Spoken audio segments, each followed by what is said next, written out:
The governor said very nice things about how we should all work together, how he's done this great job for Pennsylvania, and everything that he said most everything he said sounded wonderful.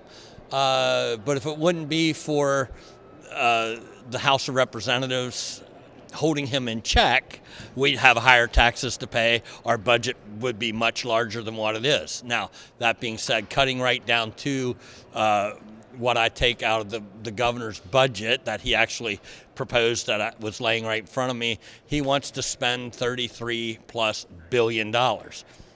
When you add the CPI to last year's spend number, he's several $100 million ahead of that. Plus, when you take into account, once again, like every governor does, they cut out all the funding for agriculture line items. So when you add those back in, now it's not several $100 million. Now you're probably pushing close to $1 billion that the governor is overspending. So they do that so that we can buy them back, giving him what he wants. He also added in a severance tax.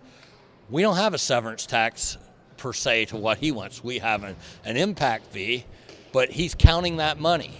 That's counting your chickens before they're hatched. You can't spend money you don't have, promulgated on the thought that you might get it. We shouldn't operate that way. We cannot allow ourselves to operate that way. A new day is here. We've turned a new leaf this past year, and we're not going to overspend our children's future.